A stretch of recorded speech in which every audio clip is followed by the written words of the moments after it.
eh ya bisa saling melihat lah wajah sesama temannya ya. Tidak rugi kan buang-buang kuota 5 menit kan, tapi kalian bisa melihat, mungkin eh, bisa bertegur sapa lewat chat atau apa nanti setelah kita kuliah berakhir. Dan saya ingin menyapa terlebih dahulu, seperti biasa sebelum kita mulai perkuliahan, saya ingin tahu, saya ambil sampling dulu ya, yang belum saya pernah sapa ke Yohanes, Edu. Apa kabarmu Yohanes, Edu? Sedikit tidak enak badan, Pak. Sedikit tidak enak badan, Iya, waduh. Pak. Apa itu, ada flu atau apa? Mudah-mudahan bukan Omikron ya.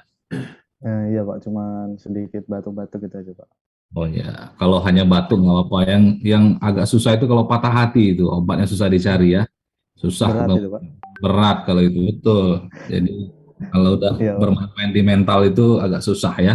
Jadi Iya, jaga Pak. kondisi tidak hanya fisik tapi juga psikis. Karena kalau sekarang ini kita ini bebannya ada banyak gitu ya. Selain beban terhadap kesehatan, juga menjaga agar fisik kita juga tetap sehat ya, psikologis kita juga sehat.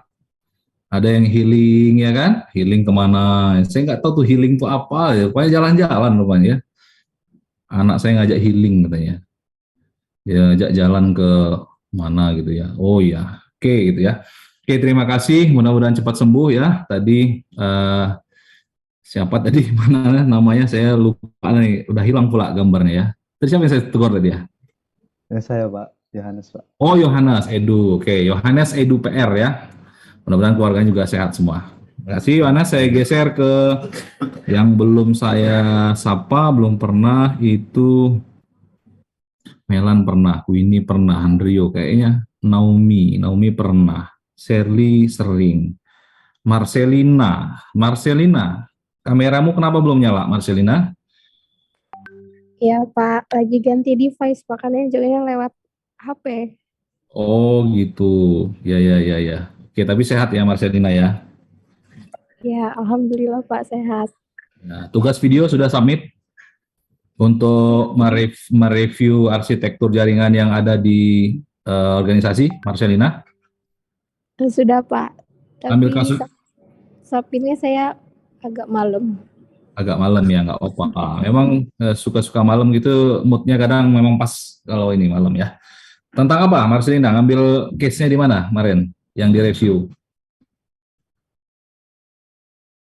Organisasinya apa kemarin? Masih ingat? Marcel? Kemarin saya ngambilnya kayak yang bukan organisasi gitu sih Pak, kayak perusahaan gitu. Oh, perusahaan gitu ya. Oh ya. Tapi sudah tergambar ya seperti apa perusahaan itu yang kamu sebut tadi itu, bagaimana dia menerapkan jaringan komputernya, topologi dan fisik maupun logik ya, Marcel, betul ya? Waduh, Marcel agak slow respon. Oke, terima kasih Marcelina. Saya lanjut ke Rifki Majid. Ini juga kayak saya, ini kameramu bisa nyalakan, Rifki Majid? Bisa, Pak. Nggak bisa? Bisa, Pak. Oh bisa, ya monggo lah dinyalain. Siapa tahu kan ada yang mau melihat misalnya ya, lewat HP ya, nggak apa-apa. Nah kan kelihatan, saya nggak maksa lewat HP, lewat laptop kan. Sehat kamu Rifki? Alhamdulillah sehat, Pak. Oke, keluarga sehat ya? Sehat-sehat. Sehat, alhamdulillah. Siap ya belajar untuk hari ini ya. Tahu nggak kita belajar apa hari ini Rifki? Belajar Chapter berapa tentang kita? modul chapter ketiga Cisco, Pak. Ya, chapter 3 apa itu Rifki? Membahas tentang apa? Kalau itunya belum saya lihat sih, Pak. Tapi sudah download ya materi saya di Viklas ya? Sudah, Pak. Alhamdulillah. Sudah download pun saya sudah sangat bersyukur sekali ya. Apalagi kalau bisa paham dan bisa menjelaskan. Jadi saya nggak ngajar lagi nih. Oke, makasih ya Rifki ya. Sehat-sehat selalu. Kemudian siapa lagi yang belum nih? Saya ingat-ingat dulu ya. Ingatan saya ini agak parah ya, terutama kalau nama mahasiswa. Mohon maaf kalau misalnya ketemu di jalan, saya nggak menegur, bukan apa-apa. Saya itu lupa, karena mahasiswa tuh dari 2008 saya ngajar, elektro aja udah ratusan, Tapi tolonglah saya ditegur ya kalau ketemu di jalan, apalagi jangan sungkan-sungkan lah. Saya pernah ditegur mahasiswa waktu di mall, saya pakai celana pendek pada saat itu ya. Saya ingat-ingat gitu ya, akhirnya oh ya saya ingat baru namanya. Jadi ini penting, apalagi zaman sekarang, apalagi kalian ya, kalian sesama satu angkatan itu soulmate ya. Soulmate itu kalau saya dulu satu angkatan, satu kelas itu senasib sepenanggungan. Saya angkatan 2001 elektro, kalau misalnya ngajak jalan bareng-bareng gitu ya. Jadi angkatan baru ketahuan, palanya botak-botak, gundul-gundul jalan bareng rame-rame. Kalau sekarang nggak kelihatan ya. Nah, kerjain tugas rame-rame. Tapi bukan contek satu sama lain, tapi sharing ya, sharing kemudian diskusi. Oke ya, saya ingin begitu gitu. Jadi kelas kalian pun juga bisa demikian, walaupun keterbatasan juga pandemi ini agak sulit ya. Tapi itulah, kita coba. Dua lagi deh, saya mau menyapa, ada yang merasa belum pernah saya sapa? Tolong sebutkan, yang belum pernah saya sapa. Sejak awal kuliah sampai sekarang. Ada? Pak, saya belum pernah disapa. Ada nggak ya? Meisya sudah pernah, Hamzah, Rahel, Putri, Satrio, Wafa. Oke, kayaknya udah semua ya. Bella Salsabila. Gimana kabarmu, Bella? Baik, Pak. Baik. Baik ya. Kamu sudah pernah saya sapa ya, Bella ya? Udah, Pak. Udah ya. Aduh, terima kasih nih saya. Ya, saya tanya lu kabarnya. Sehat, Bella? Keluarga sehat ya? Sehat, Pak. Alhamdulillah. Bapak sendiri gimana, Pak, kabarnya? Alhamdulillah kabar saya agak banyak deadline, jadi agak tergopoh-gopoh saya ini. Tapi demi kalian saya kuliah tadi, saya usahakan jam 1. Padahal saya itu habis rapat baru betul dari Pak Rektor. Ini kita ceritalah sedikit ya, hari ini aktivitas saya. Tadi pagi saya jam 9 rapat dengan pesisir barat. Jadi tim pesisir barat itu butuh tim ahli untuk desain, kemudian untuk asistensi proyek-proyek yang mereka kerjakan. Jam 9 sampai jam 11 saya tinggalkan rapat karena jadwalnya jam 10 ada rapat di LP3M. Saya rapat jam 10, molor jam 11. Saya minta maaf ke teman-teman saya, lanjut rapat jam 11.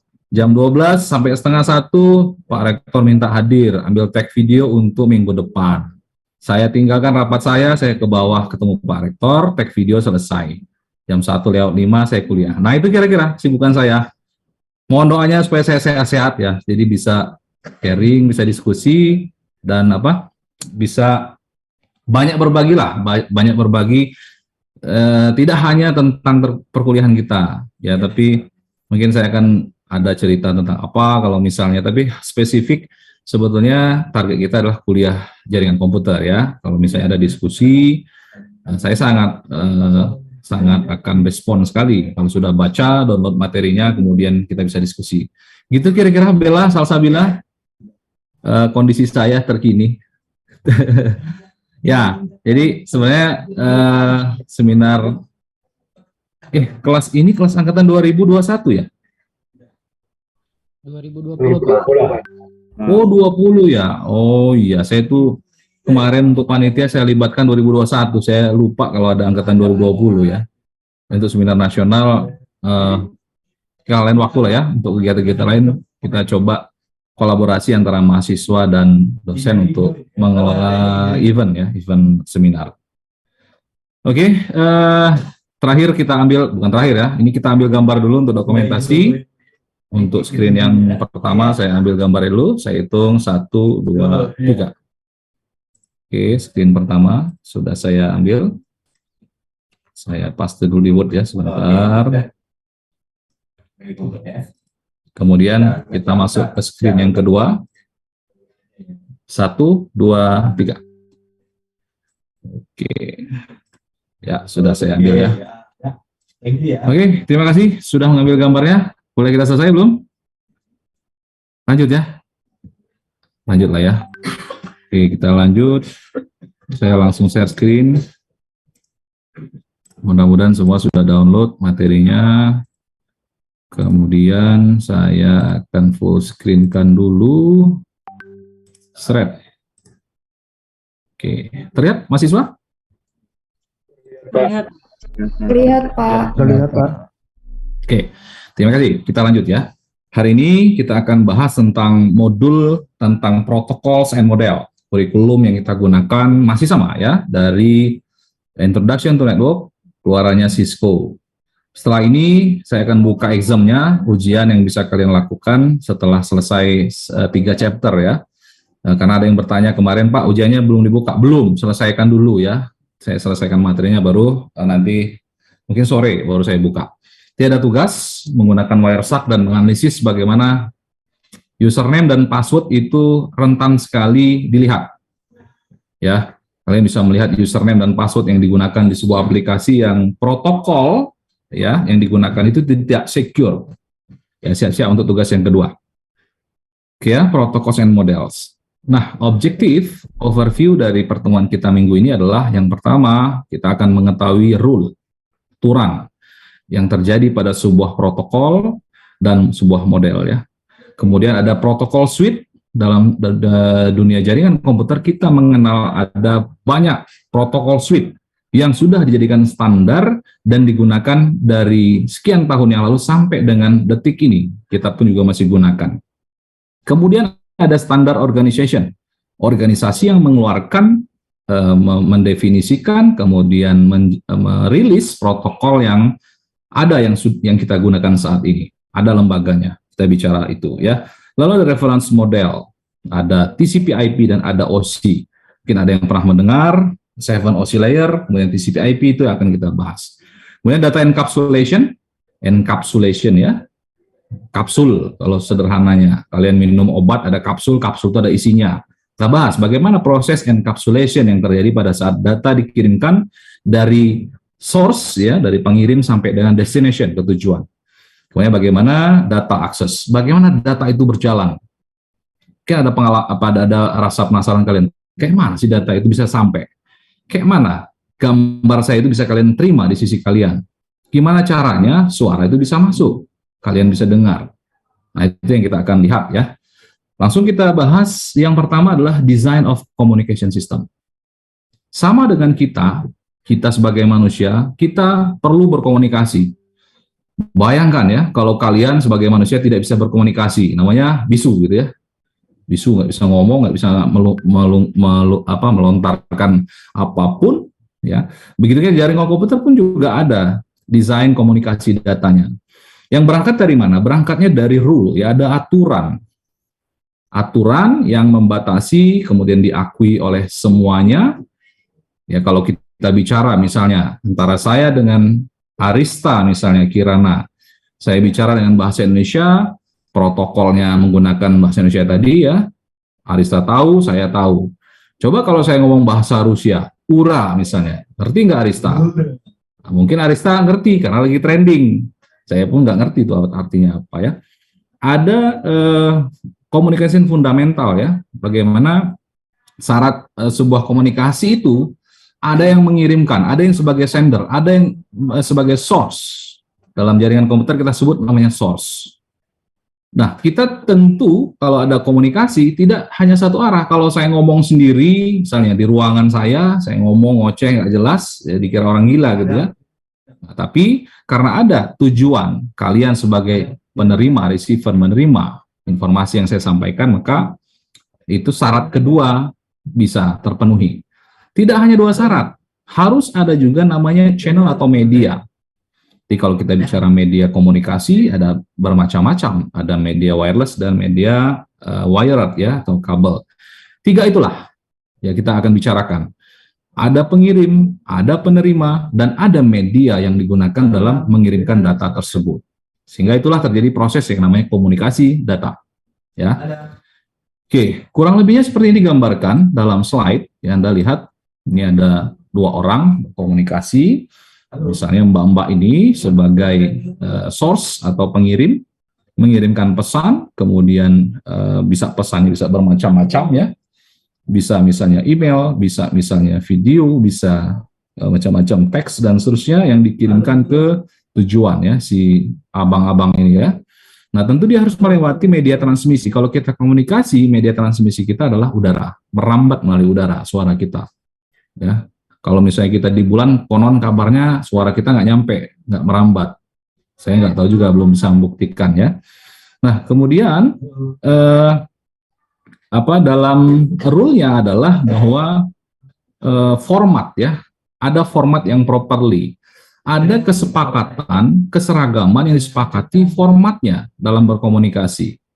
Misalnya teks ini ya, human communication between government dan seterusnya, ini ada formatnya. Coba bayangkan kalau teks ini dengan teks yang sama, tidak ada spasinya, bisa nggak kalian baca?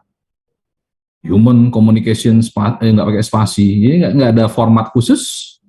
Nah, sulit kita bacanya ya, walaupun datanya sama sebetulnya. Maka di situ akan ada rule ya, ada format tertentu yang harus disepakati. Ketika saya kirim seperti ini formatnya, tolong dong Anda respon dengan format seperti ini. Ya. Kalau saya bertanya, tolong kirimkan tugas dalam bentuk bahasa Indonesia, kalian kirim bentuk bahasa Arab, itu tidak mengikuti format yang sudah kita sepakati. Ya, walaupun datanya sebenarnya tidak salah gitu ya. Tidak salah, tapi tidak dengan format yang properly. Ya. Oke, kemudian protokol must following requirement. Ada sender receiver, lalu ada language-nya, ada speed timing. Nah, ini yang saya bilang format tadi ya. Ngomong pun juga ada jedanya. Kalau saya ngomong tanpa ada jeda terus gitu ya, kayak kereta api itu juga pun salah ya, komunikasi tidak bisa berjalan dengan baik. Kemudian juga ini ada kata kunci berikutnya, ada confirmation or acknowledgement requirement. Ada konfirmasi, ada acknowledgement, ada ACK. ACK itu apa? Kode bahwa kita siap untuk berkomunikasi. Di dalam jaringan komputer pun juga sama, ada kode pada saat kita ingin berkomunikasi dengan tujuan kita akan bertanya, kamu ready nggak berkomunikasi dengan saya? Ready. Oke, silahkan kirimkan datanya. Sama dengan saya menyapa kalian, artinya kalian ready, kita diskusi untuk membahas kuliah kita pada hari ini. Itu bentuk acknowledgement dalam dunia real ya. Kalau dalam jaringan komputer ada namanya ACK, ACK knowledge. Ya, kita ingin mengirim data, ada ACK dikirim, nanti kalian akan lihat di tugas di akhir pertemuan ini bagaimana ACK itu proses itu berjalan ya, walaupun kalian tidak begitu paham sekali ya, tapi bisa kalian analisis. Yang kemarin ini, yang kemarin ini, Mana ini? Oh ya. keren banget. Lanjut. Yang ini. Nah, USB ya. Ya, oke ya, kita lanjut ya. Nah, ada requirement-nya ya. Ini lebih ke detail lagi bahwa dalam network protokol ada namanya message encoding. Ya, kita mengenal pesan yang dikirimkan itu di encode. Ada lawan encode apa? Ada yang tahu? Lawannya encoding? Lawannya apa? Decoding, betul. Encode, kalian mengencode, membuat paketnya itu dalam sebuah paket yang kompleks, lalu sampai ke ujung, ya paket itu dibongkar, kemudian dapat datanya, ya data intinya itu. Ya. Jadi proses pembuatan paket dan proses pembongkaran paket, simpelnya begitu ya, proses encoding dan decoding. Kemudian formatting ya, ada format dengan format khusus, nanti kita bicara protokol suite. Lalu size, ada message size, message timing, dan message delivery. Nanti kita bahas secara detail. Nah, ini ya kira-kira ya. Ada encoding ya. Nah, encoding tadi proses bagaimana paket data tadi itu dikemas dalam sebuah paket ya, paket data. Ada macam-macam proses algoritma encoding. Jadi ada Huffman coding, ada macam-macam ya, ada encode yang bisa digunakan untuk apa? Untuk digunakan lah mengirimkan data. Kemudian setelah di encode, dia kirim ke media transmisi, ya, kemudian dikirimkan lagi sampai ke tujuan ya. Nah, tapi sebelum sampai tujuan akan sampai ke decode dulu ya.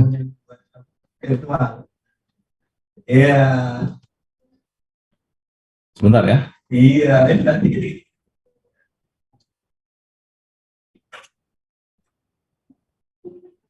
Iya.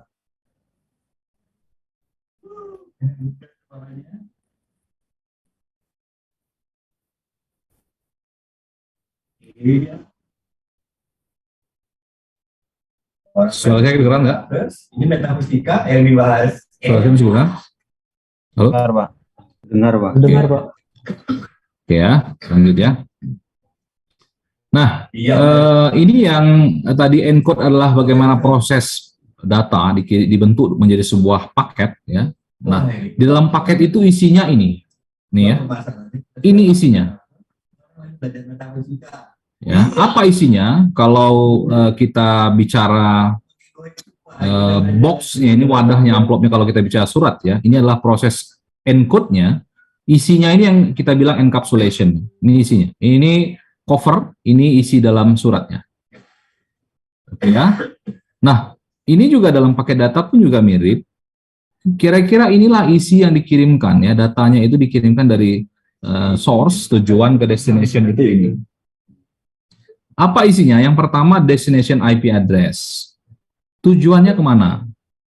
Ya. Kemudian ada source IP address. Sumbernya itu dari mana? Lalu ada payload length, ada next header, ya. Kemudian ada hop limit, kemudian ada version, traffic, class, flow, label, ya. Ada byte 1, byte 2, byte 3, dan byte 4. Formatnya kira-kira seperti ini, dan ini baku gitu ya. Setiap ada proses pengiriman data tentu harus menyertakan dulu ada destination dan menyebutkan dia sumbernya dari mana. Nah, lebih jelasnya terlihat dari sini ya. Dari nanti ya di protokol suite ya.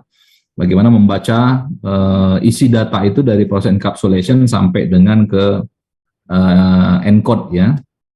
Nah, ini kurang lebihnya dia data itu sudah di-encode ya, di-encode kemudian dikirimkan, lalu nanti di ujungnya akan ada proses decode ya. Nah, pada proses pengiriman di dalam jaringan komputer pun ada 3 jenis model ini.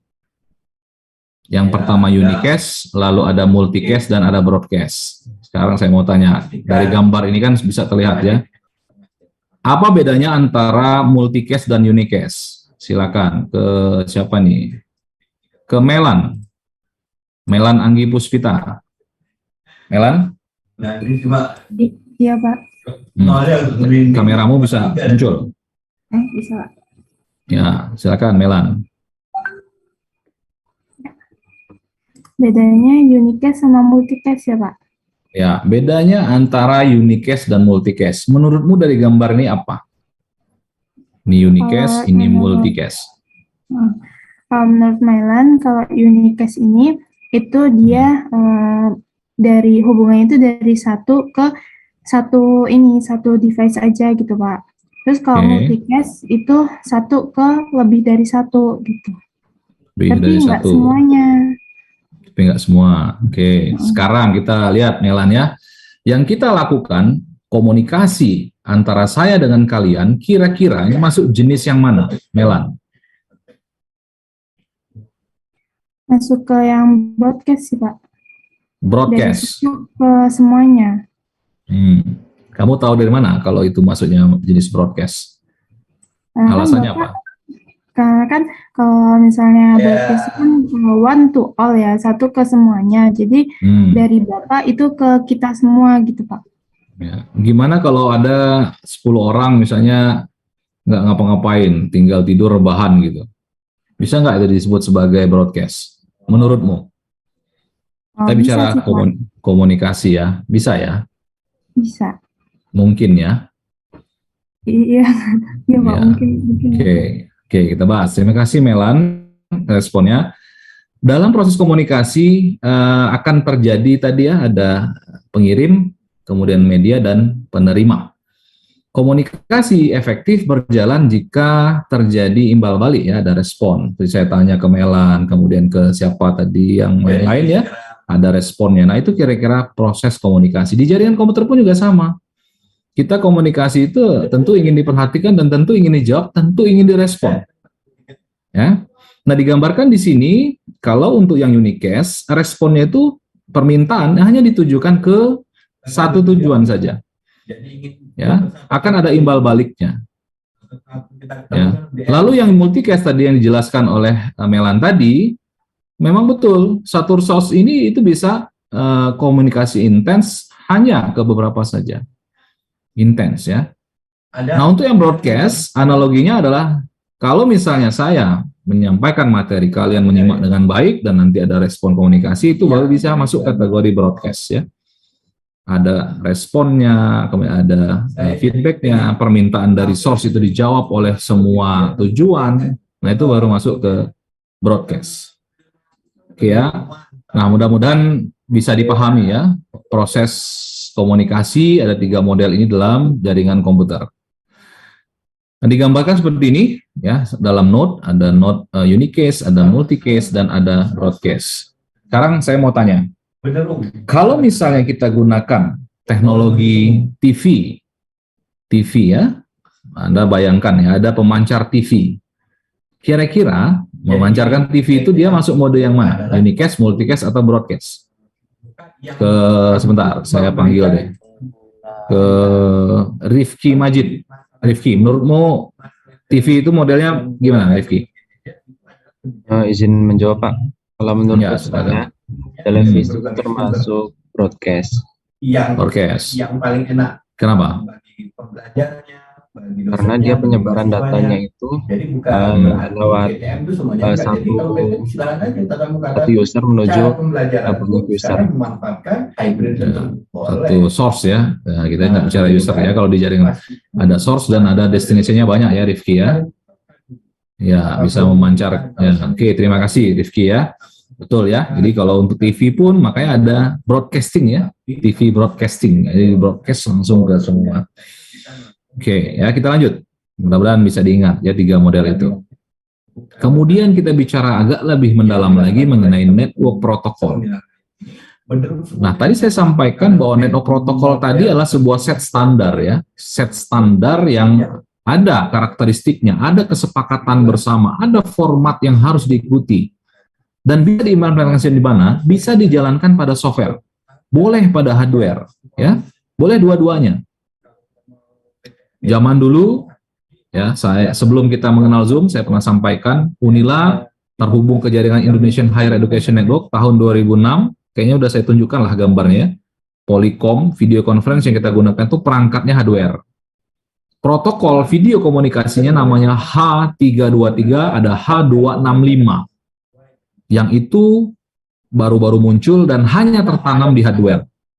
Seiring perjalanan waktu, perkembangan software, ya, software pun juga bisa menjalankan protokol itu. Bahkan Zoom yang sekarang kita gunakan itu menggunakan protokol yang sama, tapi sudah bisa diadopsi di software.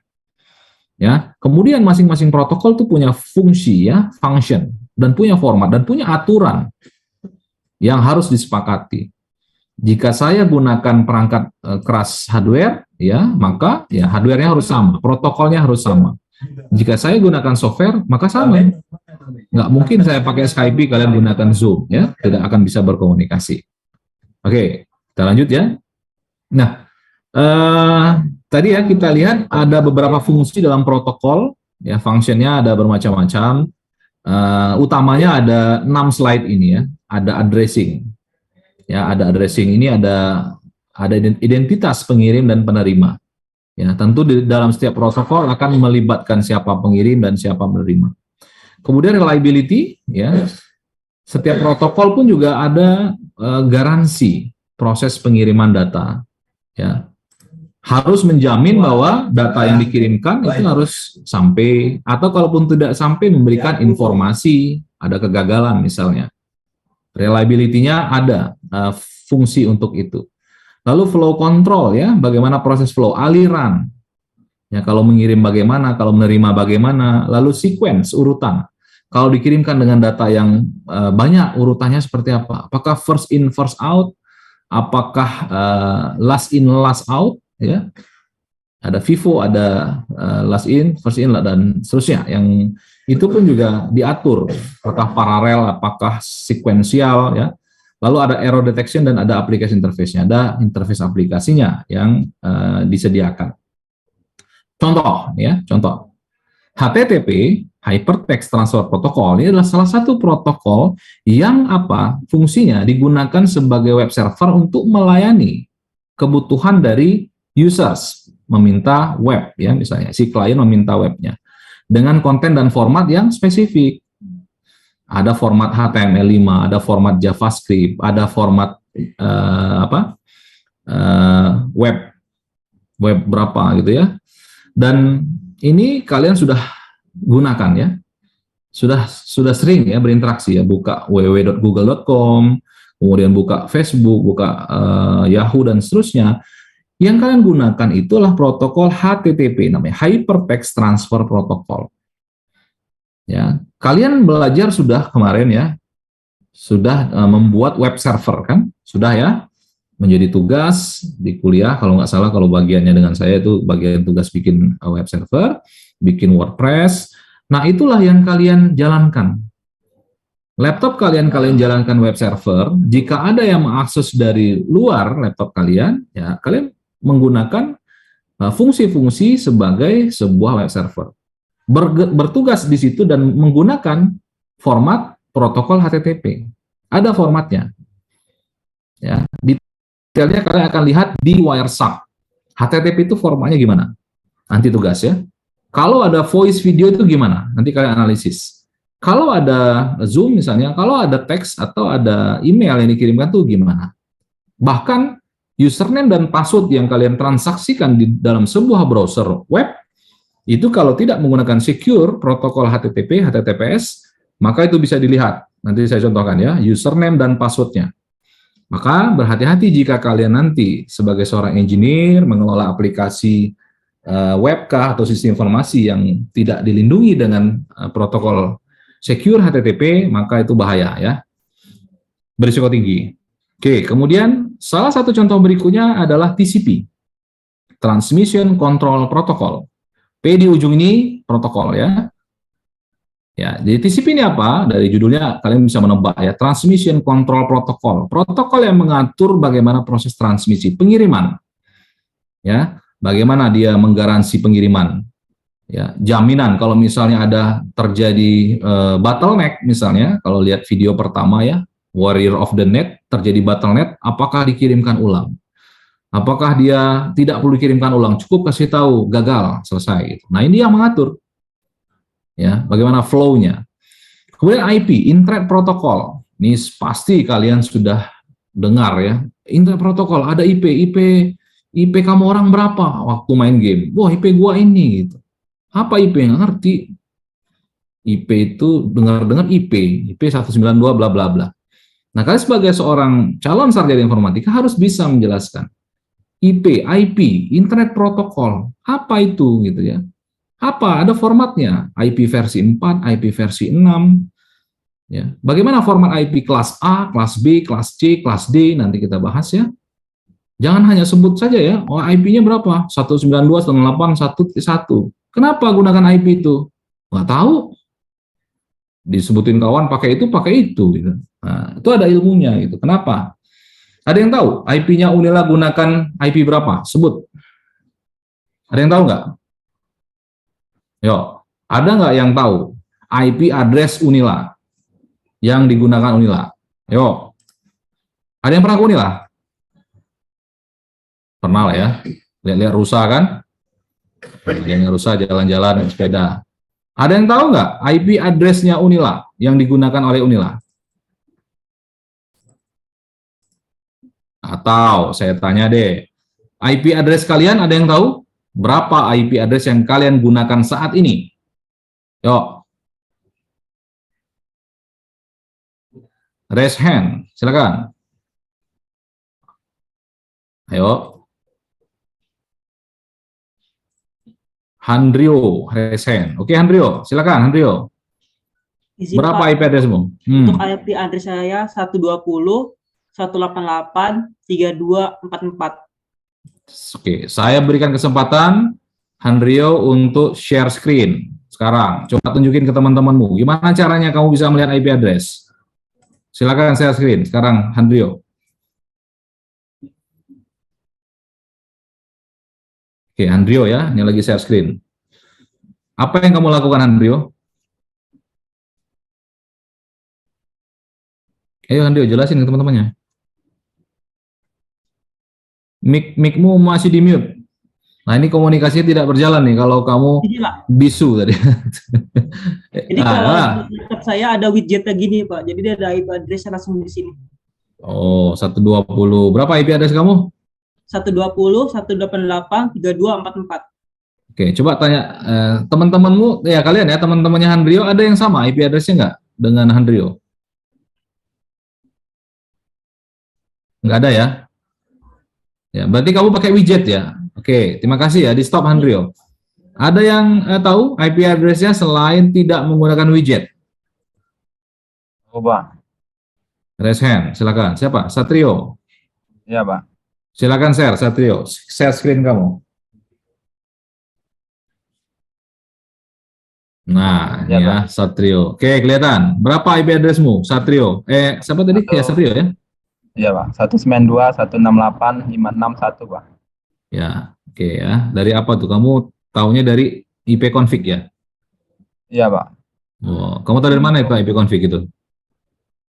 Dulu pernah dengar, Pak, terus dicari lagi, jadi tahu, Pak. Siapa yang ngomong itu? Dulu pernah ngerjain tugas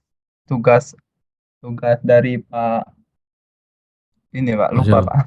Pak siapa? Dulu ada tugas. Jangan dari saya lagi. Bukan, Pak. Oke, bukan ya. Oke. Nadie, tunggu sebentar. Saya mau tanya nih ya. Mungkin yang lain tolong disimak juga. Satrio, IP addressmu 192.168.56.1. Kenapa itu IP addressnya itu? Kira-kira, menurutmu ya, ini perspektif kamu, silakan. IP, Internet Protocol, address. Kenapa laptopmu itu atau komputermu itu gunakan itu? Ayo Satrio, jawab. Silakan. Dan untuk ini, Pak, untuk apa? Alamat penerima datanya, Pak. Alamat penerima data. Bu, maksud saya kenapa gitu nomornya itu? Ya, oke, nerima datanya untuk komunikasi ya. Oke, wajib ada identitas ya. Kalau di handphone ada nomor handphone ya, dan itu unik. Dan kenapa hanya 56.1? Ngapa enggak nomor lain? Misalnya 999.999.999 QQQQ gitu misalnya. Ngapa enggak begitu? Satrio. Oh, Pak, tapi setiap IP address unik, Pak. Jadi nggak ada yang sama, Pak. Jadi nggak tahu kalau yang Oke, ya terima kasih ya penjelasannya. Di stop screen-nya, Satrio. Terima kasih ya. Betul tadi Satrio sampaikan kata kuncinya adalah unik. Ya. IP address setiap device pada saat akan berkomunikasi akan membutuhkan sebuah alamat pengenal, identitas. Handphone kalian pada saat akan berkomunikasi dengan siapapun harus ada identitas. Handphone hanya perangkat keras, laptop kalian hanya perangkat keras. Gimana dia bisa berkomunikasi? Ada nomor di handphone namanya email address.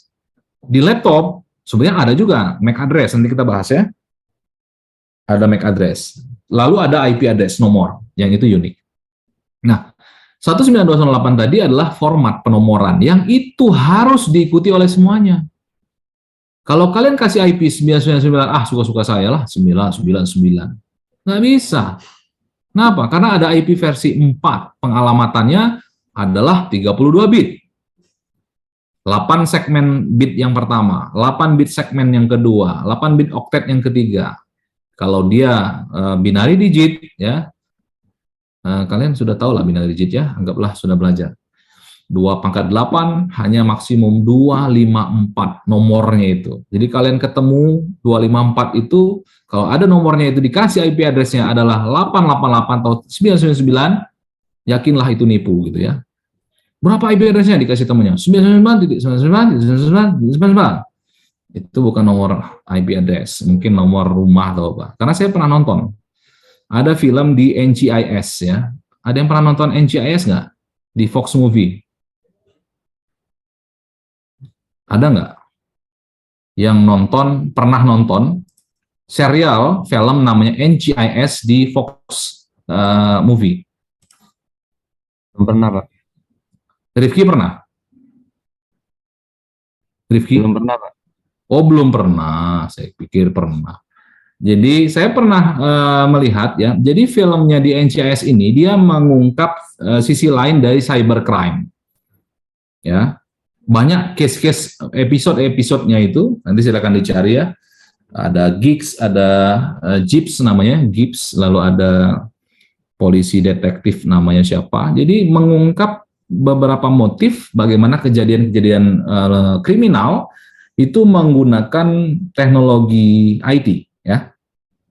Dan saya pernah melihat pada saat di bagian segmen videonya ada IP address terlihat. Wah, dia gelap-gelapan lihat ada IP address yang dilihat dia. Dan fatalnya itu ditulis ada 6, 8 berapa ya, lebih dari 254.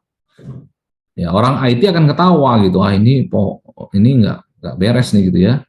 Artinya itu salah gitu. Kenapa? Karena kita tahu ilmunya. Tidak mungkin IP address itu lebih dari nomornya dari 254. Nanti kita pelajari ya. Tenang, pusingnya nanti kita bagi-bagi ya. Supaya kalian bisa paham bagaimana proses perhitungan IP address yang sekarang kalau saya tanyakan kalian tidak bisa menjelaskan dengan baik. Tapi nanti harusnya kalian sudah bisa menjelaskan dengan baik. Oke, itu internet protokol tadi. Kemudian Ethernet. Ya, kalau kita bicara Ethernet ini adalah NIC, Network Internet Card, informasi fisik. Ya, kalau tadi yang ditunjukkan oleh Satrio, IP config ya. Berapa IP address-nya? Ya, betul, dari IP config. Berapa informasi physical address-nya? Ya, IP config/all. Ya. Nah, kalau pakai /all akan terlihat alamat fisikalnya ya. Handphone kalian itu punya alamat fisik. Email namanya. Laptop kalian pun juga punya alamat fisik, namanya MAC address. Pertanyaannya, Pak, laptop saya dengan laptop Bapak itu sama nggak MAC address-nya? Jawabannya dipastikan tidak sama. Seluruh dunia, perangkat yang ada di seluruh dunia, tidak ada yang informasi identitas physical address-nya sama. Saya pastikan ya, tolong diingat itu. Physical address saya untuk yang wireless adalah, ada yang tahu? Ada yang tahu? Tolong sebutin. Physical address untuk wireless address saya. Ada yang tahu?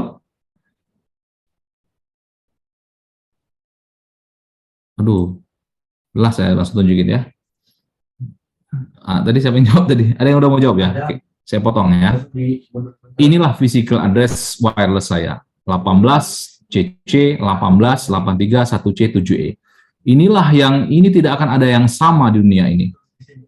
Setiap brand, vendor, perusahaan yang mengeluarkan MAC address sama dengan handphone itu punya blok identitas yang sama. Ini contoh Intel.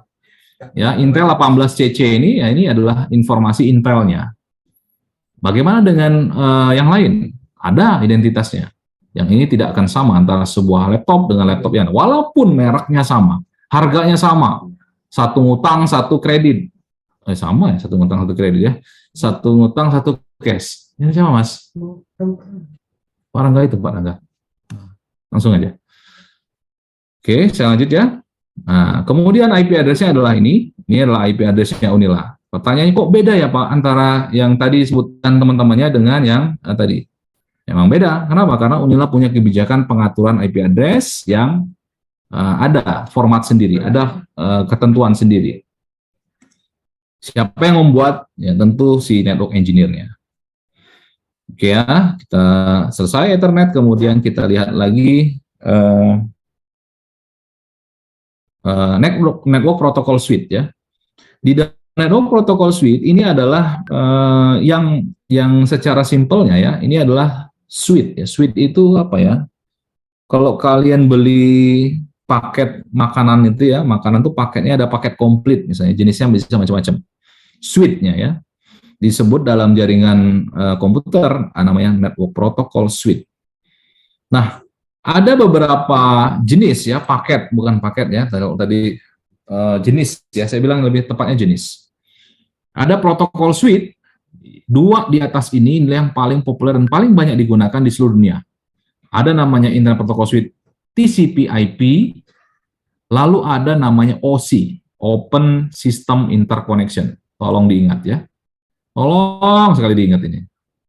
Ini adalah output dari kuliah kita itu sebetulnya ngebahas ini ya. Mengenai protokol suite. Lalu ada OSI, 7 OSI layer nanti kita bicara. 7 OSI layer, Open System Interconnection layer. Nah, kemudian dua ini yang paling umum digunakan dan sampai sekarang digunakan.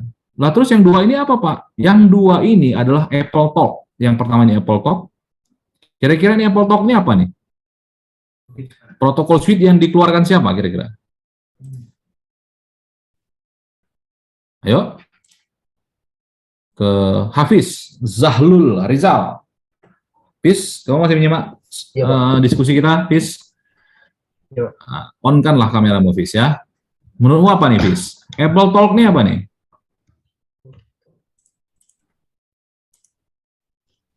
Mana Hafiz tadi? Kameramu belum nyala, Hafiz. Hafiz. Jangan lama-lama, Hafiz. Apple Talk itu tadi dikeluarkan oleh perusahaan Apple. Dikeluarkan oleh Perusahaan Apple. perusahaan apa, Apple? Ayo kamu agak ini, agak tegas sedikit jelasin ngomongnya. Ini kayak protokol jaringan itu bukan? Ya, protokol jaringan ya. Oke, ada Apple Talk. Kan kamu bisa baca bahasa Inggris ya. Proprietary Suite released by Apple Inc. Apa artinya ini, Hafiz? Dirilis oleh perusahaan Apple, Pak. Nah, proprietary ini apa nih? Proprietary. Apa proprietary itu? Ketik Google dulu, translate, bentar Pak. Saya paham itu. Kamu pasti buka langsung Google Translate dan proprietary. Nggak apa? Apa proprietary? Peace. Hak milik, Pak. Hak milik. Oke. Hak milik, proprietary, berbayar, close, tertutup. Oke ya, Hafiz ya. Apple Talk adalah proprietary suite, protokol suite yang tertutup, yang close, yang berbayar, yang hanya bisa digunakan oleh Apple. Pertanyaannya, kalau laptop saya gunakannya HP atau pakai Lenovo, boleh nggak dia pakai Apple Talk protokol suite? Menurutmu, Hafiz? Bisa nggak? Tidak boleh, Pak. Hah? Tidak boleh. Nggak bisa. Nggak bisa ya. Ya.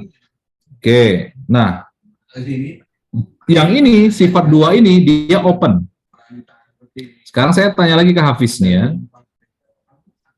Ya, saya tanya ke Hafiz. Kira-kira yang paling banyak digunakan sekarang ini, dua yang open ini atau yang Apple? Talk atau Novelnet? Novelnet udah hilang lah. Yang mana yang paling banyak? Yang open.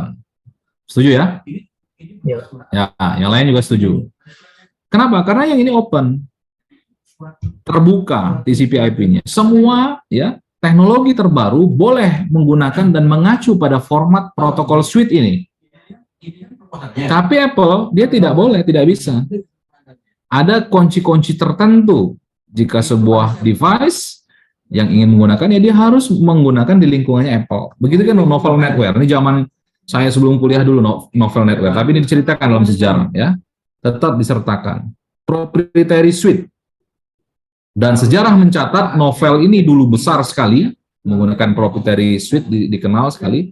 Sekarang apa? Tinggal kenangan. Hanya tinggal kenangan ya. Mirip dengan Nokia, hanya kenangan itu. Walaupun ada Nokia, pengguna Nokia di sini mungkin jangan tersinggung ya. Nah, Nokia tertinggal tapi walaupun ada sisanya 1-2.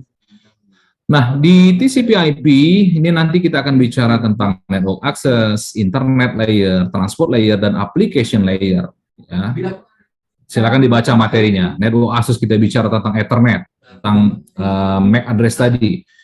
Kemudian di layer internet nanti ada IP versi 4, IP versi 6, tentang IP addressing yang saya sampaikan tadi, tentang ICMP versi 4, ICMP versi 6, transport, bagaimana ditransmisikan, apakah dia gunakan TCP, apakah dia gunakan UDP, dan yang mungkin paling familiar dengan kalian itu application. Ada HTTP untuk web, ada DNS untuk nama, ada DHCP untuk addressing secara otomatis, ada FTP, file transfer protocol, ada VoIP, ya, ada video streaming dan seterusnya yang kalian akan banyak berinteraksi di sini ya. Kita orang-orang informatika akan banyak mendevelop aplikasi web, aplikasi email, aplikasi transfer file, aplikasi macam-macam aplikasi di areanya di sini. Tapi kalian harus paham layer di bawah ini pun juga apa isinya ya. Nah, oke. Kita lanjut ya. Ini dalam TCP/IP ya, kita bedah ya. Tadi TCP/IP suite, kemudian yang ini detailnya tadi sudah dijelaskan. Ada 4 layer di TCP/IP: network access, internet, transport, dan application. Tolong dihafalkan di luar kepala ini ya. Karena inilah output dari jaringan komputer, kalian sudah paham. Ujian di Cisco pun di NetAcad akan membahas tentang 4 layer ini ya. Di Wireshark akan dibagi menjadi 4 layer ini. Ethernet, IP, TCP, dan ini contoh ya, HTTP ini contohnya. TCP atau UDP, IP address berapa, simple version. Nah, detailnya ini tadi ya, untuk TCP/IP suite, ada bicara ARP, Address Resolution Protocol, Ethernet, ada wireless LAN. Wireless yang saya tunjukkan tadi itu bicaranya di network access layer. Ada access point, lalu ada laptop, ada handphone, ya, menggunakan metode komunikasi apakah Ethernet ini kalau dia kabel, kalau WLAN itu wireless. Lalu internet layer, ya IP versi 4 atau IP versi 6. Tadi sudah dijelaskan ada, selain itu ada NAT, CMP, dan yang lain-lain ada nggak? Ada. Routing protokol, ini juga ada jenis-jenisnya. Ada OSPF, BGP, IBGP, EIGRP, banyak lah itu ya. Saya hanya menyebutkan kata kuncinya dulu. Transport, dia TCP kah, apa UDP kah? Application, kalau tadi hanya HTTP ini ada banyak nih ya. Ada HTTPS, ada REST, ada TFTP, SMTP. Kalau yang nanti hobi IoT nanti ada MQTT namanya ya. Ada protokol untuk mengirimkan data. Oke. Nah, kemudian kita lanjut ya. Nah, ini proses yang saya katakan tadi, proses pengiriman datanya. Data yang dikirimkan dalam satu amplop, satu paket. Ini adalah paket data. Apa isinya? Berisi tentang informasi Ethernet, informasi physical address dari pengirim, ya. Kemudian ada IP-nya, ada metode transfernya apa, lalu ada datanya. Lalu dari web server ini akan kirim melewati media, ya. Data yang dikirimkan itu datanya adalah bentuk digital 01, 01, 01, 01. Paketnya itu ini. Saya ngirim video, satu video itu akan ada banyak data binernya. Ini data binarinya 01, 01, 01. Sampai ke tujuan, data yang sudah di encapsulation tadi, sudah di dalam bentuk kapsul, sudah diwadahin tadi, akan dilakukan proses de-encapsulation. Ya, kapsulnya dibuka. Ya, kalau kalian lihat video Warrior of the Net, ya, boxnya dibongkar, label IP-nya dibongkar, metode transfernya dibongkar. Kemudian datanya ini apa yang dia minta? Oh, dia meminta web, alamatnya misalnya web tentang informasi organisasi. Oke, ini web organisasi, kemudian dia akan kirimkan ke dari web server ke klien. Oh, ini web yang kamu minta, yang akan dikirimkan kembali. Nah, itu proses yang terjadi, encapsulation dan de-encapsulation. Ya, data di encapsulation itu dibungkus menjadi sebuah paket, kemudian de-encapsulation, paket dibongkar, kemudian barulah dibaca datanya. Apa sih yang diminta oleh si user tadi ya? Oke, kemudian standar organization. Kira-kira saya mau tanya ya, saya mau tanya nih, siapa yang belum saya tanya? Standar organization. Putri Pratiwi. Putri Pratiwi masih nyimak? Putri? Duh, ada orang ini. Halo Putri. Dwi Putri deh. Dwi Putri masih nyimak. Dwi Putri. Halo. Nah, nggak ada juga. Waduh. Pada mana orang ini? Naomi Belinda.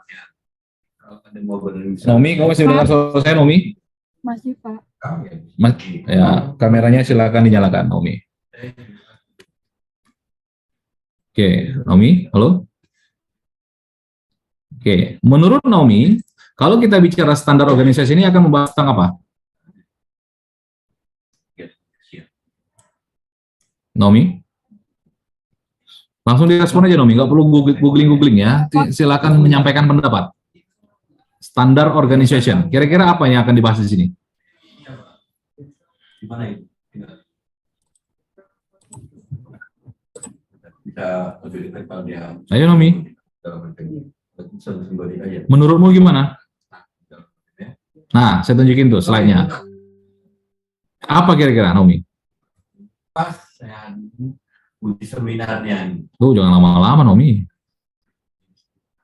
Kamu masih googling ya? Saya tanya Nomi. Nomi, kamu buka lo mikrofonmu. Kamu googling dulu ya ini ya? Enggak, Pak. Kamu googling dulu. Terus ngapain? Pak. Baca Buka buku. ini slide-nya, Pak. Ini slide-nya dilihat aja. Yang saya tampilin di screen. Oke. Kelihatan ya? Inilah ruangan saya. Ya, menurutmu standar organization ini berbicara tentang apa? Bicarakan Oke. Tuh. Jangan lama-lama, Nomi. Macet kita kalau nunggu respon kamu. Kan bisa baca kamu ya, bahasa Inggris kan? Standar organization, apa itu artinya? Standar organization.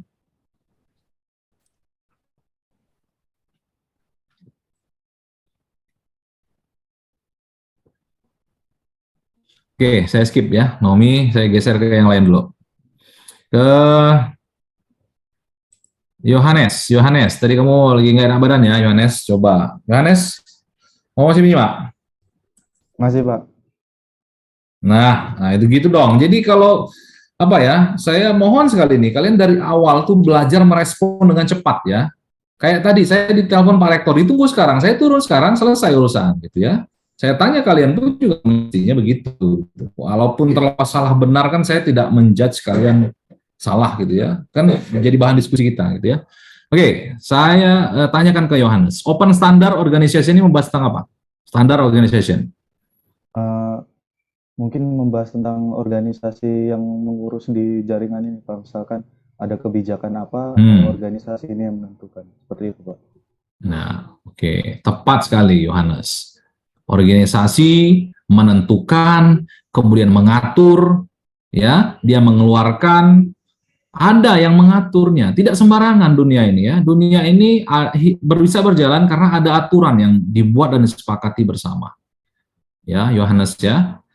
Sama dengan kalian. Kalian pun di rumah pun ada aturan yang mesti kalian ikuti. Di kuliah pun ada aturan yang harus kita ikuti, ya.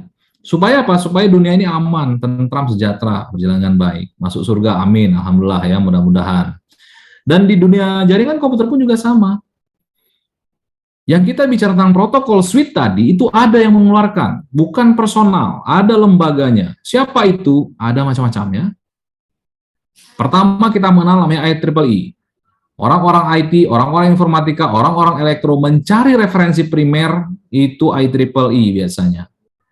Ya, Institute of Electrical Engineering, ya, di situ dia mengeluarkan standar, dia mengeluarkan protokol, dia keluarkan teknologi baru. Tentu yang orang-orang itu tentu orang yang berkompeten ya, anggotanya ini adalah orang-orang yang berkompeten. Lalu ada IANA, Internet Assigned Number Authority.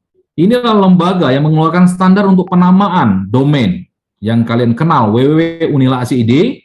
Unila ACID, nanti kita bahas. Ada namanya top level domain, berdasarkan negara. Berdasarkan .id itu negaranya Indonesia berarti.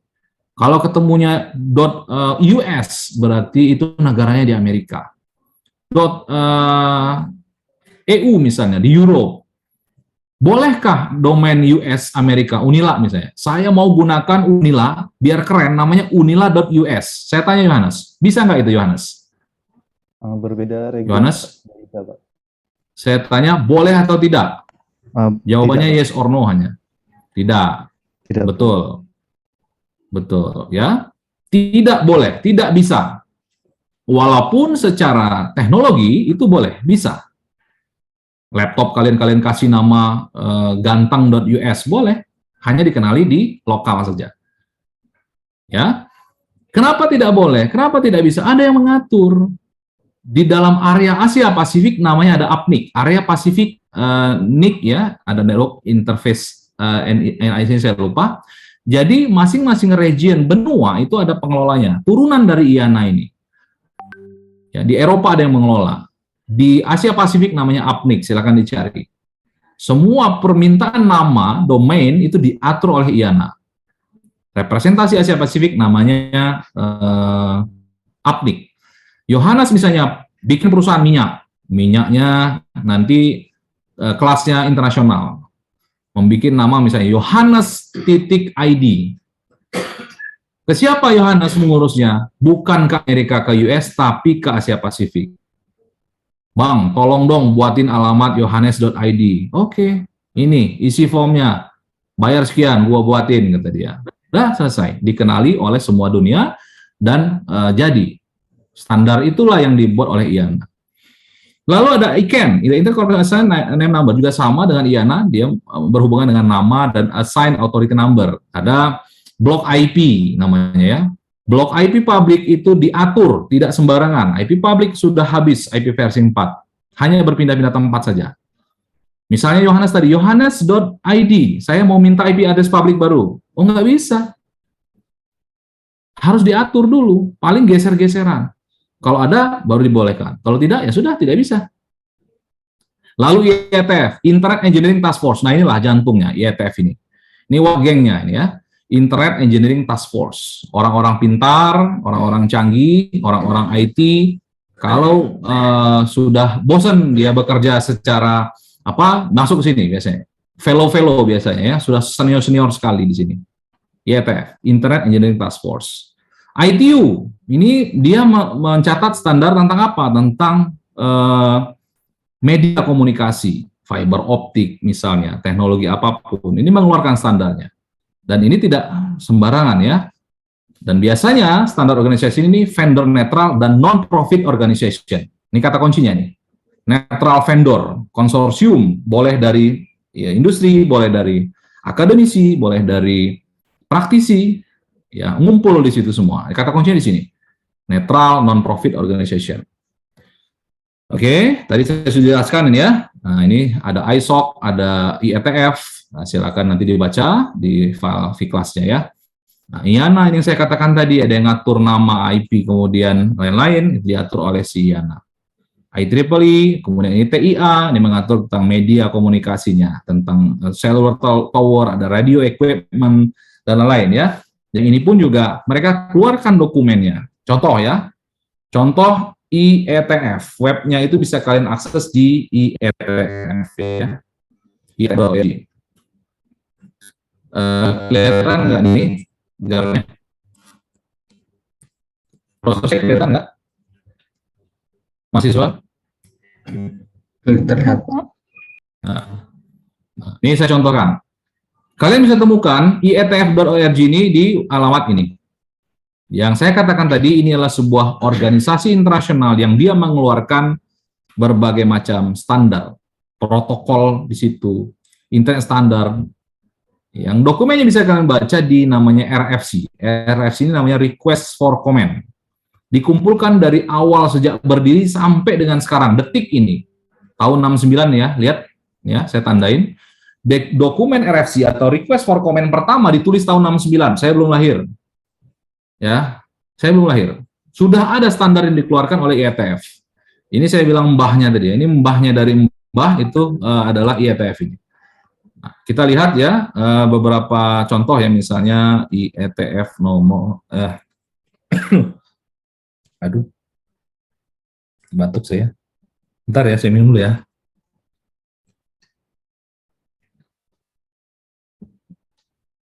Ya, nanti bisa kalian baca lah. Ya, dokumennya seperti apa. Kemudian IETF 1 ya. Coba kita cek dulu ya, IETF 1 RFC.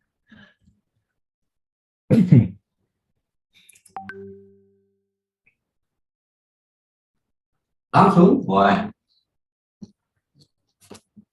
Tolong dibaca, nih saya agak batuk ini. Satu orang ke siapa nih? Ke Michelle. Michelle? Masih hadir kamu, Michelle? Saya langsung ya. Michelle, halo? Hadir, Pak. Halo. Ya, silakan kameranya di-on-kan, Michelle. Iya, Pak. Ada pendengaran nggak suara saya? Hmm. Oke. Jadi saya langsung bertanya nih Adam ya, atau Michelle, oke. apa? Ini adalah RFC pertama. Tidak usah lihat yang lain, fokus ke kamera, ke screen saya. Kira-kira dia ini membahas apa RFC tahun 69 ini?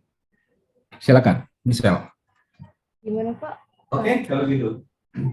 Ya, lanjut siapa yang sudah? RFC 1 ini, nomor 1 yang dikeluarkan IETF, ini mengeluarkan standar tentang apa? Saya ingin bertanya, pada saat Anda mengerjakan pembuatan sistem ini, apa yang menjadi Ayo, Michelle. hal yang Tahu juga Pak. luar biasa Hah? terkait dengan kendala? Setelah itu, saya juga ingin tahu Tentang apa? Dibaca aja, dibaca. bagaimana sistem ini akibat dari Title-nya apa nih? kondisi yang Host software. dari kondisi Host software ya. terjadi. Betul ya? Iya Pak. Misal ya. Iya Pak. Ya. Host software ya. Lalu ada introduction-nya ya, misalnya teman-teman semua, dikeluarkan tahun 69, udah lama sekali. Installation-nya di UCLA, ada yang tahu? UCLA ini di mana, misal? Kurang tahu juga saya Pak. UCLA ya, saya juga nggak tahu. Coba kita lihat. UCLA, ini kampus terbesar di Ulangi, pakai nah ini UCLA, University of California, Los Angeles. Ya. Diterapkan ini ya dokumen host software ini pada California, Los Angeles. Nah, apa yang dituliskan ya, misalnya kita lihat teman-teman, ada introduction-nya, ada penjelasannya. Simple use, ada deep use, error checking, host software. Lalu ada eksperimennya, introduction-nya seperti apa. Lalu ada destination-nya, ada link trace, ada spare dan seterusnya yang semuanya ini terdokumentasi dan dibuat misalnya contoh topologinya, ada request connection overlink 25 is 112. Ini UCLA-nya. Ada terminal-terminal, ada OS. Nah, ini yang dilakukan oleh mereka di UCLA itu. Digambarkan seperti ini. Hanya teks saja kan? Nah, ini salah satu contoh dokumen pertama, standar pertama yang dikeluarkan di dunia terkait dengan jaringan internet. Anda bisa lihat, dia hanya menghubungkan, ada berapa nih, Michelle? Yang terhubung ada berapa kira-kira di gambar ini? Ada 4. Ada berapa device? Oh, ada 2. Ada 4 device. Oh, 2. 4 tadi betul kan? Ya, ada 4 ya, misalnya teman-teman juga semua 4.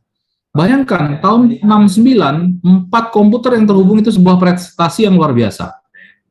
Kalau sekarang nggak main-main lagi yang 4 ini ya, miliaran sekali terhubung. V-Class Unila saja saat ini yang akses adalah 16.000 orang detik ini gitu ya. Nah, detik ini. Kalian lihat di sini total aksesnya ada 16.395 user online. Ya, ada banyak yang online dan dokumen tadi diarsipkan secara baik ya sehingga orang yang mau tahu akan bisa mempelajari dengan baik. Oke, kita balik ke slide. Makasih ya, Michelle. Itu organisasi IETF, kemudian silakan dibaca selebihnya ya.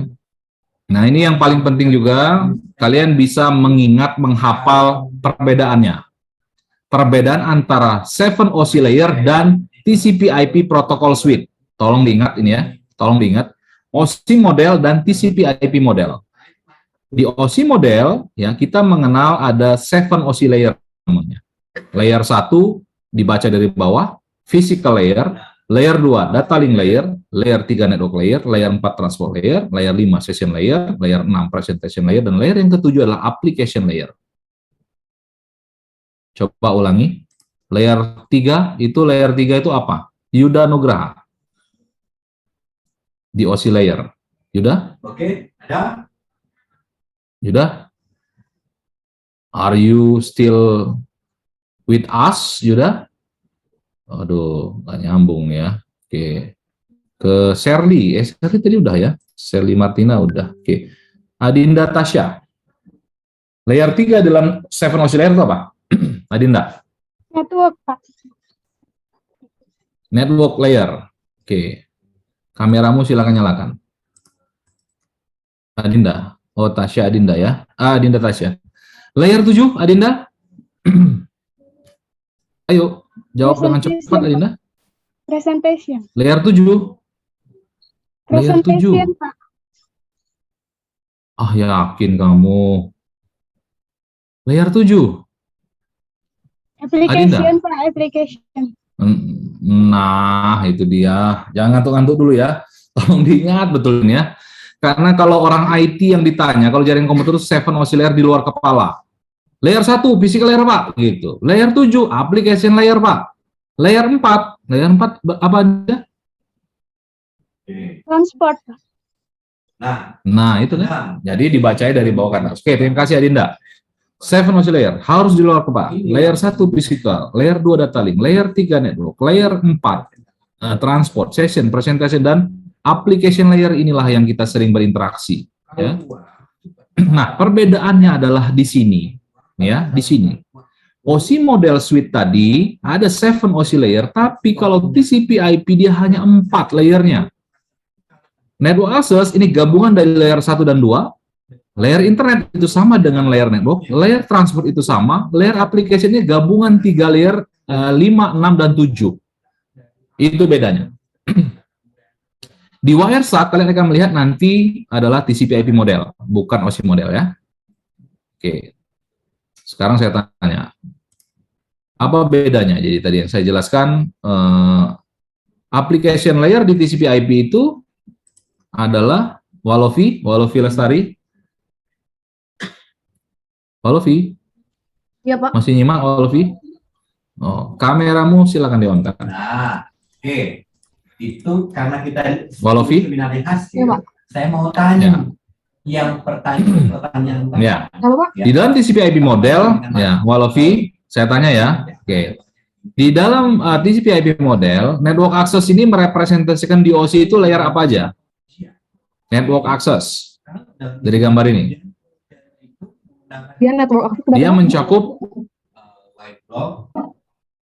TCP/IP model yang saya tunjukkan di sini, itu di network access layer-nya itu, di dalam OSI model ini, dia mewakili layer berapa saja? Layer 1 dan 2. Oke, betul. Nah itu kan tahu ya, dari gambaran kelihatan. 1 dan 2 Pak? Ya, artinya kamu memahami nggak? Application, Walovi? Iya. Kita Application itu Untuk application layer TCP/IP, itu layer dalam OSI layernya mewakili session 5, 6, 7. sama Oke. application. Iya. kalau kita mau Oke, baik. Terima kasih, Walovia. Nah, itulah bedanya. Ya. Di TCP/IP model suite, dia meringkaskan dari 7 OSI layer. Ya. Nanti kita lihat ya, dalam praktek setelah ini, kita masih 10 menit lagi ya. Nah, ini physical layer, tolong dipahami, dicermati, dan harus hafal di luar kepala. Kenapa? Kalau kalian nanti bekerja sebagai seorang engineer, kalau bidang kalian di bidang network atau IT ini ditanya nih, tahu 7 OSI layer? Tahu. Apa layernya? Layer 1, 2, 3, 4 ini biasanya muncul soal-soalnya ya, diujikan gitu. Tadi saya sudah jelaskan. Nah, TCP/IP pun juga sama, ada network access, internet, transport, dan application. Silakan kalian bedakan ya. Kemudian ya, berapa slide nih? Saya agak percepat ya. bisa merealisasikan atau menjawab dari konsep yang sudah kamu kuasai. Oke. Saya bertanya. Saya percepat, ini udah hampir setengah 3 ya. Ada satu lagi. Nah, ini dia. Dari sini ya. Nah, ini. Apa? Jadi kemudian kita bicara tentang data akses ya. Data akses. Nah, ini gambar ini dicontohkan adalah satu buah PC ya. PC ini akan mengirimkan ke FTP. Kita lihat ya. PC 1 dengan alamatnya adalah 192.168.1.110 ya. Ini adalah IP address komputer ini. Kemudian dia akan mengirimkan data berkomunikasi ke FTP server ya, file transfer protocol server. Nah, Anda lihat ini dikatakan dia sebagai satu network. Kenapa dia dikatakan sebagai satu network? Ya, kenapa? Karena di sini dia punya blok network yang sama. 192 ini di garis bawahi, garis bawah, ini artinya networknya sama. Nah, jika proses komunikasi pengiriman data dalam satu network yang sama, maka yang terjadi adalah ya, Anda lihat nih, Di bagian data link layer-nya, destination and source, ya, ini destination source, ini destination. Destination-nya adalah CCC, source-nya adalah AAE. Ini di bagian data link. Karena dia satu network, maka akan dikenali langsung. Physical address pengirim dan FTP server itu langsung bertemu, langsung bisa berkomunikasi. Kemudian source-nya, ya, source-nya adalah PC1. Alamat PC1 adalah 110. Ini 110. Destination-nya adalah network-nya sama, ujungnya adalah 9. Barulah datanya. Jadi bisa langsung berkomunikasi karena dia dalam satu network atau satu jaringan yang sama. Oke ya. Nah, kemudian bagaimana Pak kalau misalnya mengirimkan pada jaringan yang berbeda? Ini contoh. Dari PC1 mengirimkan ke web server. Ini web server ya. Anda lihat blok IP-nya beda. Ya, dari source adalah 191.168, web servernya adalah 172.16.199. Ini beda network, melewati perangkat router yang berbeda. Ya. Jika kejadian seperti ini dengan jaringan yang berbeda, network yang berbeda, maka kejadiannya kan seperti ini. Jika PC1 tujuannya ke web server, destination-nya adalah ya, destination-nya untuk MAC address-nya adalah router yang terdekat ya. Ya ini ya, perangkat router yang terhubung. Sekarang Anda lihat ya, kalau di dalam satu jaringan ya, source-nya adalah langsung si PC1, tapi kalau karena dia beda jaringan, ya destination source-nya adalah destination-nya adalah yang satu-satunya tadi. Ya. Oke, ini pada saat proses pengiriman. Si PC1 mau mengirim ke web server, dia harus ke sini dulu destination-nya. Bisa dipahami ya, bukan langsung dari Ethernet ini, source-nya adalah A, B, C, D, E, F ini.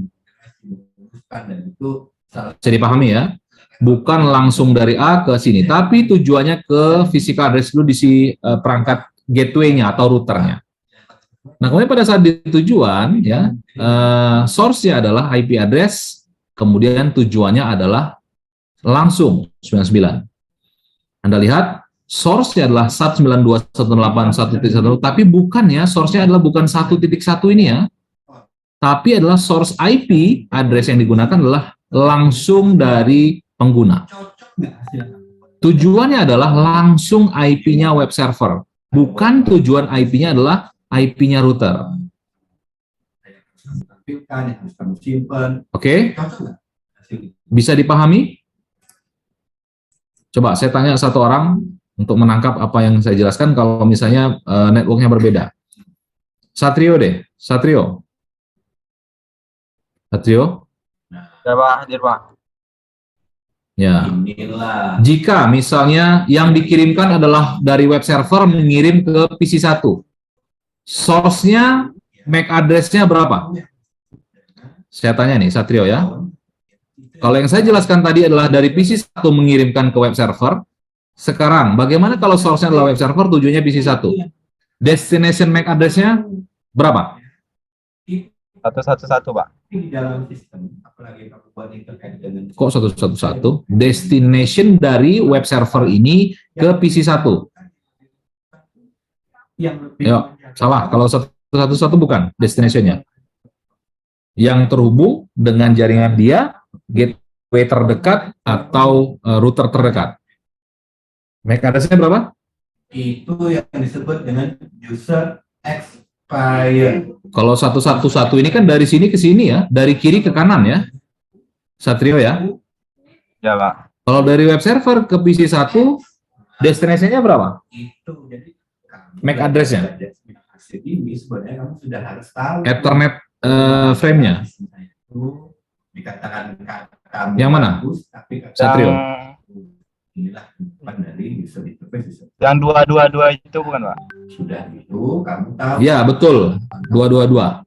Dari web server tujuan ke PC1 untuk MAC address-nya, destination-nya adalah ini.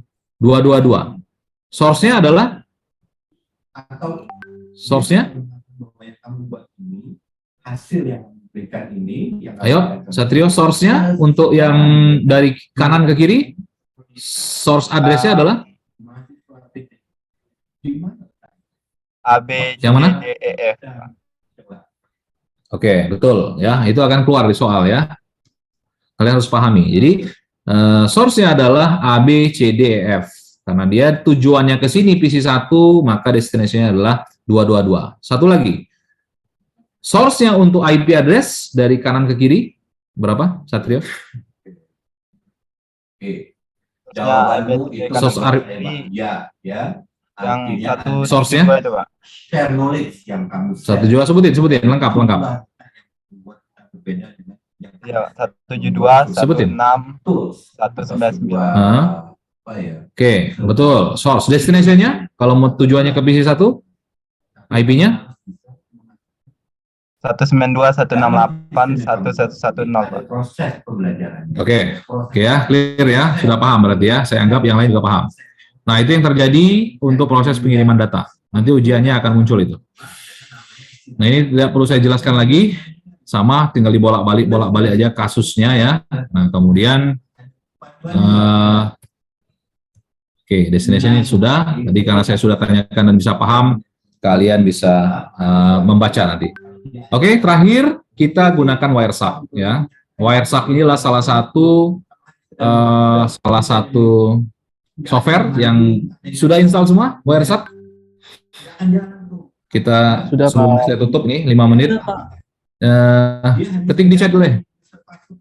Olahraga tangan dulu, ketik di chat sudah ya. Kalau memang kalian sudah install Wireshark, dan silakan dibuka.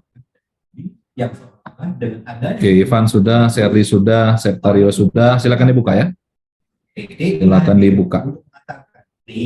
Kita buat install. Saya tunggu ya, saya tunggu 1 menit. Silakan laptop yang sudah ready, kalian buka.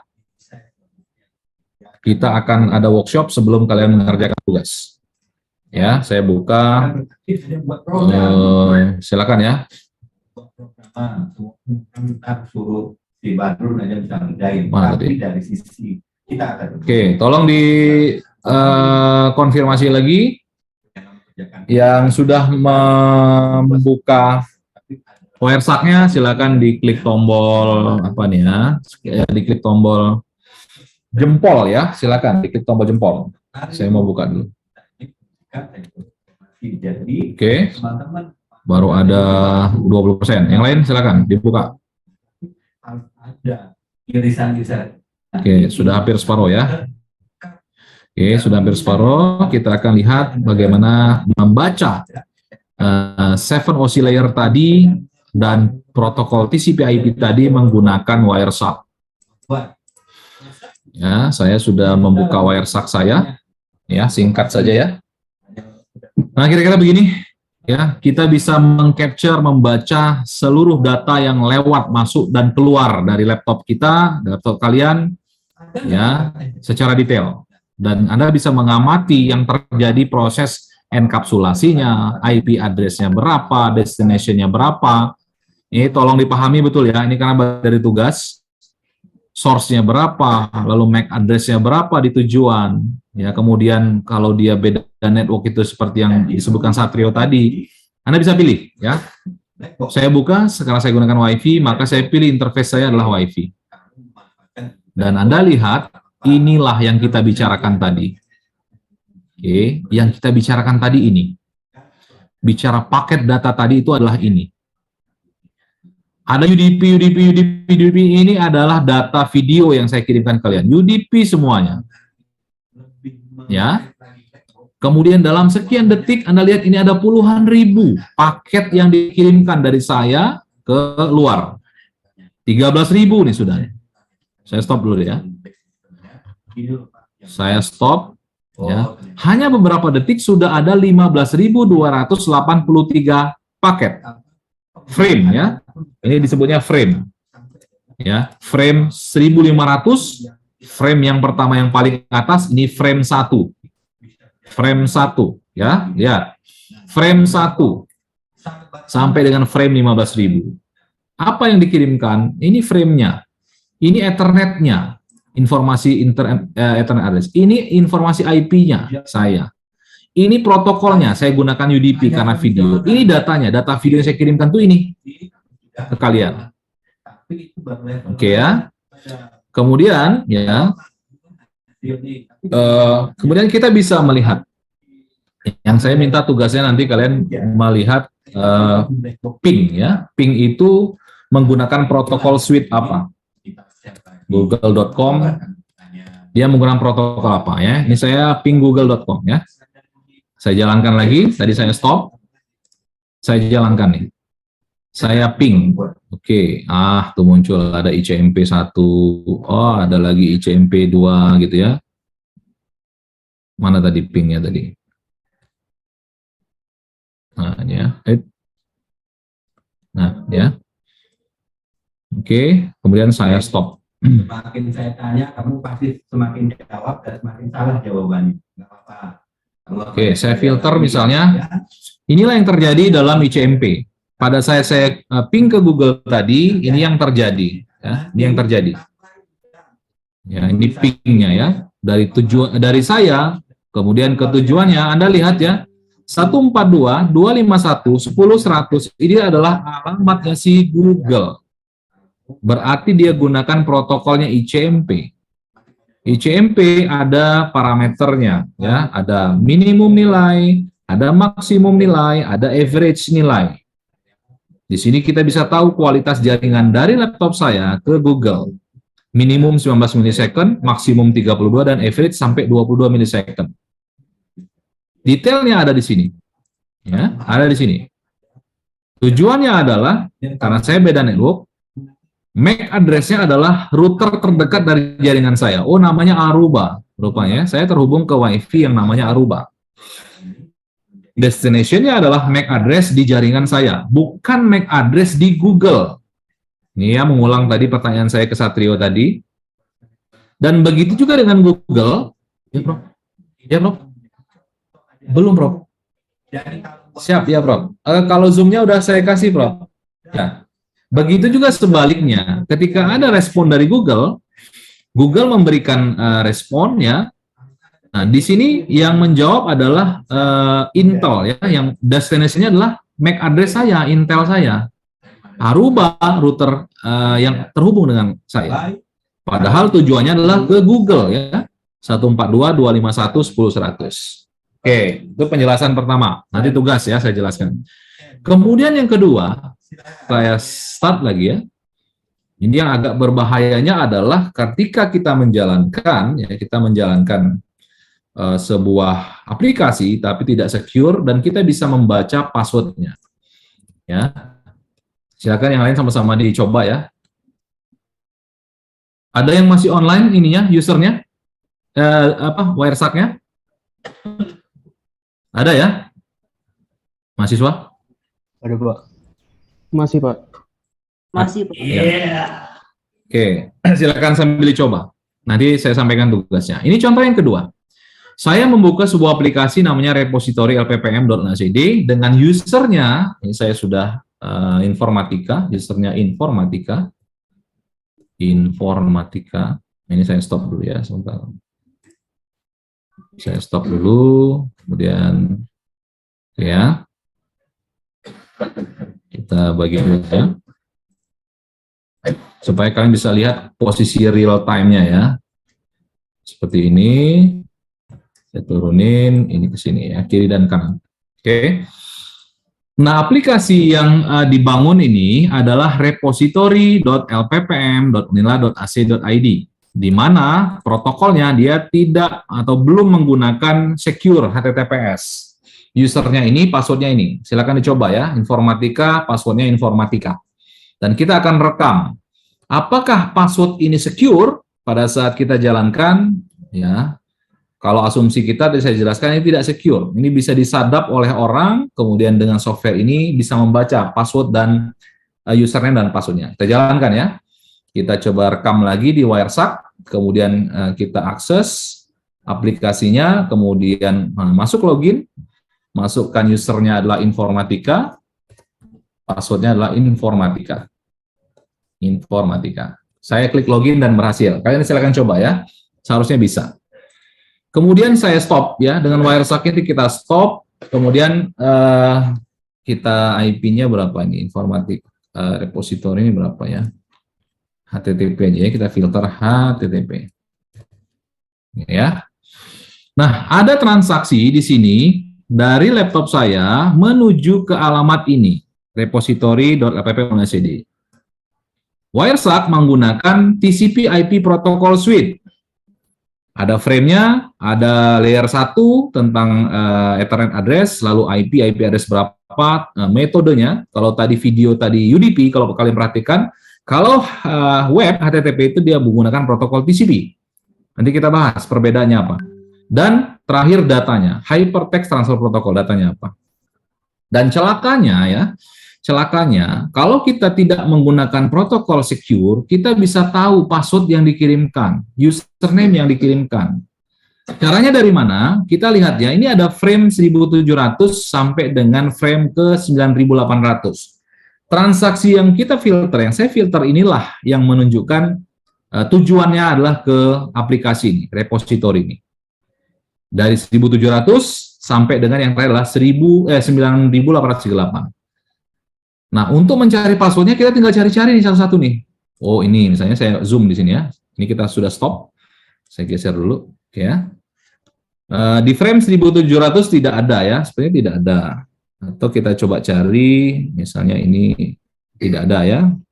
Kemudian kita cari lagi, ini oke. Atau kita cari di sini jangan-jangan ada ya. Kita copy dulu misalnya. Nah, inilah datanya. Data yang dikirimkan itu ini. Ya. Nah, ini kemudian kita bisa lihat ya di mana nih. Nah, ini ya. Need login first. Ini kita lihat, ini kayaknya kemungkinan dia minta login. Yang ini adalah username-nya. Nanti kita cari, teksnya adalah yang ada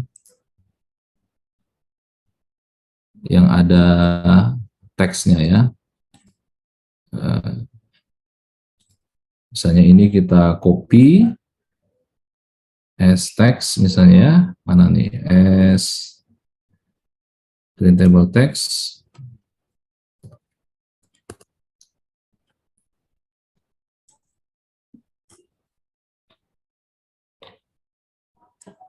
Ya, ini sudah request, kemudian ini adalah copy text, printable text.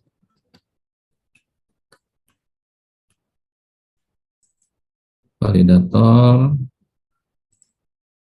Mana nih? Supaya kita lihat ya.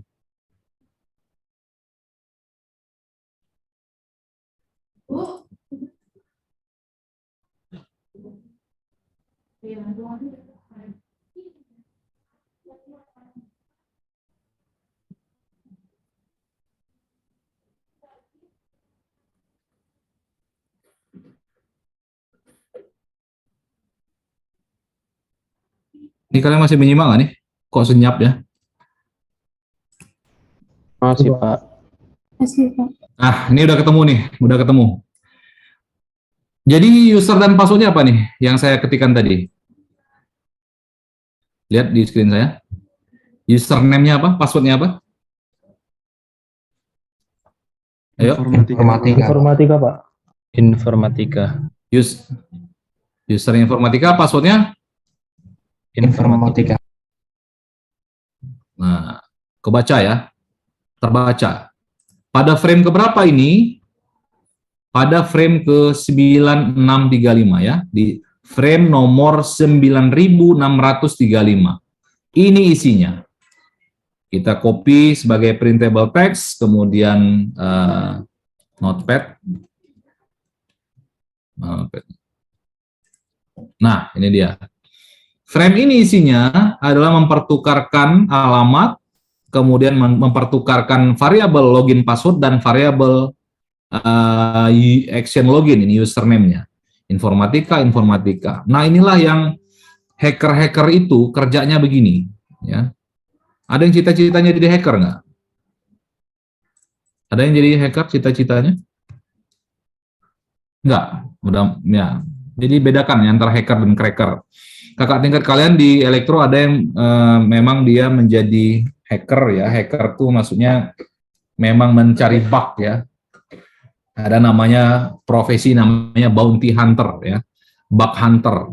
Jadi kakak tingkat kalian pernah menemukan bug, ada kartu kredit, informasi username, password berikut dengan saldonya.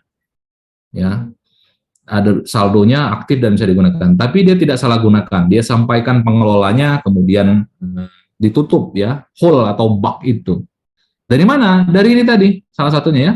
Dia belajar tentang jaringan komputer, dia coba lihat bagaimana polanya pada saat interaksi antara user dengan aplikasi, ya, dan dianalisis melalui Wireshark ini. Nah, tadi saya sudah sampaikan, kalian bisa menemukan password. Artinya apa? Artinya itu tidak secure kalau kita menjalankan sebuah aplikasi tapi tidak dengan protokol HTTP yang secure. Ini contohnya ya. Nah, yang secure contohnya adalah vClass. Ya, vClass ini ya. Kalau kalian lihat logonya, ini ada HTTPS, ya ini lebih secure. Username dan password yang kalian masukkan tidak akan kalian bisa temukan. Ya, ada namanya metode attacking, namanya man and in the middle attack, yaitu juga tidak bisa terdata ya. Datanya ada, tapi di-encrypt, diacak. Tapi kalau tidak digunakan HTTPS ini, data username dan password bisa terbaca secara gamblang gitu ya. Oke, sampai sini ada pertanyaan? Silakan sebelum masuk tugas. Ada pertanyaan? Silakan, satu orang. Mahasiswa? Halo? Nggak ada pertanyaan ya? Oke, kalau nggak ada pertanyaan, kita langsung ke tugas. Karena udah lewat 10 menit ya. Ini tugasnya adalah yang pertama.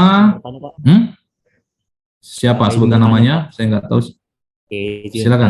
Siapa namanya? Saya Yuda Nugraha, Pak. Oke, Yuda. Silakan Yuda. Kameramu nyalakan aja, Yuda. Kan tadi kan. Oh ya baik, sebentar Pak. Ya. Oke. Izin bertanya Pak. Ya. Untuk tadi yang pakai website tadi kan, itu yang kita kirimkan Pak ya. Semisal yang orang lain kirimkan tuh apakah bisa terbaca juga Pak? Sorry. Yuda. Kamu off-kan aja lah kameranya. Suaramu putus-putus. Oh iya siap Pak. Kamu off-kan kameramu. Ya. Gimana ulang lagi pertanyaannya? Baik, Pak. Sebelum tadi kan pada saat memakai website tadi Pak ya. Nah itu data yang kita kirimkan ke website tadi itu bisa terbaca habis dari kalau kita sendiri di website-nya. Nah, misal ada orang lain yang login, apakah itu juga bisa terbaca oleh kita? Sebelum ini ya, jadi nanti ketemu dulu. Oh gitu, Yuda ya. Itu aja. Biar lebih enak lagi. Ya. Oke, Yuda. Jadi pada prinsipnya apakah bisa dibaca? Kalau ditanya orang engineer bisa, gitu ya. Orang dalam satu network membaca aktivitas orang yang lain. Saya misalnya, saya di Unila, kalian juga terhubung di Unila. Saya pengelola jaringan di Unila. Apakah pertanyaan dari Yuda? Apakah saya bisa melihat seluruh aktivitas yang dilakukan oleh Yuda? Jawabannya bisa. Kenapa? Karena saya punya akses. Saya bisa mengeluarkan seluruh paket data yang ada, yang masuk dan keluar dari Unila. Saya bisa tahu apa yang semua kalian lakukan di Unila ini. Saya bisa tahu. Ya, tahunya dari mana? Saya tunjukkan sebentar ya. 03387. Mau bukti nggak? Saya tunjukin buktinya ya. Jadi saya tunjukkan bukti karena ini akan terkait juga dengan kode. Ini akan terkait juga dengan kode etik ya. Ya. Show video panel. Oke. Bisa lihat Yuda dan teman-teman yang lain? Iya, bisa Pak, sudah terlihat. Ya. Yang saya tunjukkan di sini ini adalah sebuah perangkat namanya wireless controller ya. Yang ini salah satu node, saya bilang salah satu node yang menghandle 94 access point yang ada di Unila. Saat ini ada 415 user yang terhubung di Unila. Saat ini ya, detik ini. Apa isinya orang-orang ini? Saya bisa mengakses apa yang mereka lakukan. Bisa melihat, memantau. Kalau kalian di Unila, saya tahu apa yang kalian lakukan di Unila. Ya, contoh ya. Contohnya adalah yang ini saya geser dulu ya. Apa yang dilakukan oleh orang ini ya, ini MAC address-nya ini, IP address-nya adalah mana tadi? IP address-nya adalah Oke ya, ini IP address yang ini yang ada aktivitas sejalannya. Nah, ini yang 24 MB ya usage. Kita lihat ya. Nah, ini IP address-nya ini, kemudian dia lakukan apa, kita bisa melihat semuanya. Apa yang dia lakukan dari mana ke mana itu pun juga bisa lihat ya. Aksesnya kemana, tujuannya kemana pun juga bisa kita lihat semuanya. Aplikasi yang dia akses saat ini pun juga kita bisa lihat ya. Nah, ini misalnya, oh rupanya orang ini menggunakan aplikasi apa ya. Si orang ini membuka YouTube, membuka WhatsApp, membuka Facebook, membuka Twitter, membuka Shopee, Xvideo, Akamai, Cloudflare, bisa semuanya. Apa yang nggak bisa? Kalau Yuda bertanya ya, pertanyaannya adalah, apakah orang tertentu semua bisa? Tidak, tentu tidak. Tidak semua orang bisa melihat ini. Ya, kemudian orang tertentu yang bisa melihat ini. Pertanyaan, kalau misalnya siapa saja yang bisa saat ini membuka YouTube? Ya, ini ada ininya. Ini user yang membuka YouTube. Ya, semuanya bisa dilihat. Ya, tapi lagi-lagi ini adalah terkait dengan kebijakan. Ya, kebijakan. Jadi seorang pengelola jaringan, nanti kalian bekerja sebagai engineer, mengelola sebuah organisasi, kalian akan tahu apa sih yang dilakukan oleh user kalian. Sehingga kalian akan lihat behaviornya seperti apa. Jika ada masalah, kalian akan temukan masalahnya di mana. Ya. Bahkan, ya, seluruh transaksi pun bisa kalian capture. Misalnya, dosen Unila ada yang transaksi menggunakan mobile banking. Username-nya kalau tidak ada HTTPS, saya bisa baca username dan password-nya apa. Saya bisa baca PIN-nya apa. Tapi Anda lihat ya, seluruh aplikasi perbankan keuangan itu pasti menggunakan secure protokol. Jadi di encapsulation, di encryption, selain di enkapsulasi pun di enkripsi. Datanya ada, user dan password, tapi sudah dienkripsi dengan karakter yang ngacak-ngacak gitu ya. Nah, tapi nanti kalian sebagai pengelola akan ada kode etik, ya, ada etikanya. Ya, pada saat ada case tertentu maka boleh dilakukan seperti itu. Contoh dulu ya, kita pernah mengungkapkan kasus bagaimana pengelola sistem informasi akademik itu bermain nilai ya. Tertangkap basah, tertangkap tangan dengan capturing data yang source destination, IP address destination, ketahuan di mana ruangannya ya. Kemudian akhirnya tertangkap tangan, bahasanya OTT. Operasi tangkap tangan. Pada saat melakukan perubahan nilai, tercapture detik sekian, di ruangan sekian, datangi orangnya, dan ketemu. Terbaca, terdata. Jadi, kalian sebagai orang IT, challenge-nya seperti itu. Akan sampai targetnya seperti itu, mengetahui semuanya, ya, aktivitas yang terjadi pada jaringan yang Anda kelola.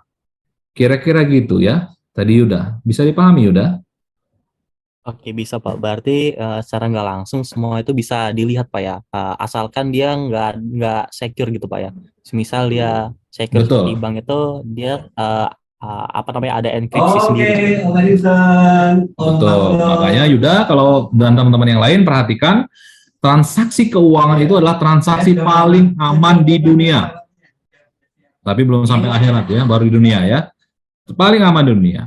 Makanya orang percaya menggunakan transaksi, dan track record penggunaan aplikasi perbankan itu trusted ya, terpercaya. Dan pasti jika ada masalah yaitu kecil sekali, dan biasanya memang terlibat orang dalam, biasanya terjadi fraud tadi ya. Tidak kita temukan adanya masalah keuangan di sisi aplikasi sistem, tidak. Untuk perbankan ya, kita bicara perbankan nih. Tapi biasanya fraud, orang dalam, ada yang pindah-pindah rekening, ya memang mereka punya aksesnya itu.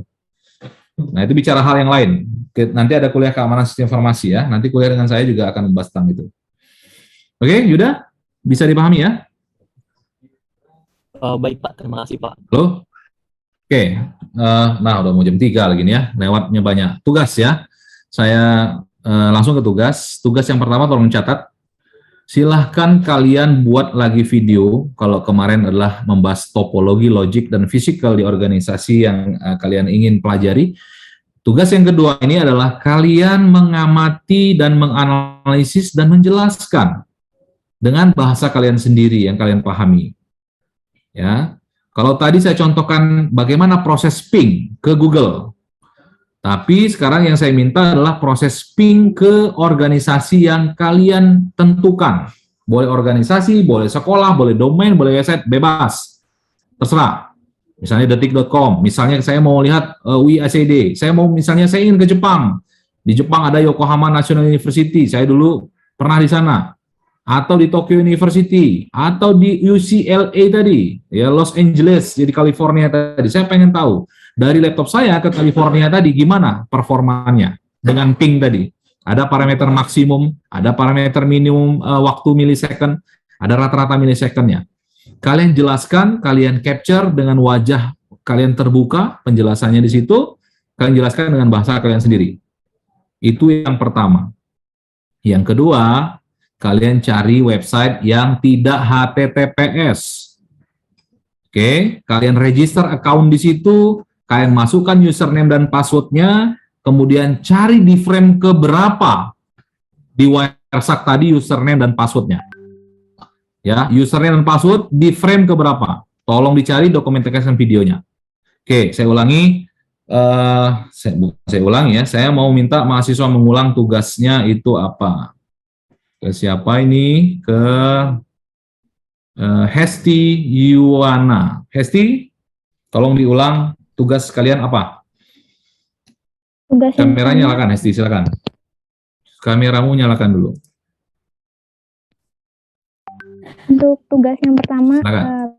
buat video, mengamati, menganalisis, dan menjelaskan dengan bahasa sendiri ke ping ke organisasi yang kita mau, maupun itu sekolah, ataupun universitas, ataupun negara dari luar, pakai wajah sendiri. Yang kedua, cari website tidak HTTPS, lalu login, dan gunakan Wireshark, dan temukan ke frame keberapa. Oke, nah ini dia Hesti, jelas sekali ya. Terima kasih Hesti sudah menjelaskan tugasnya. Ada pertanyaan untuk tugas? Ada pertanyaan untuk tugas? Rahel Anastasia, sudah jelas dari penjelasan temannya tadi? Sudah, Rahel. Pak. Oke, satu lagi. Febri Setiabudi, sudah jelas Febri tugasnya? Sudah, Pak. Oke, masalah waktu sekarang. Berapa lama waktunya?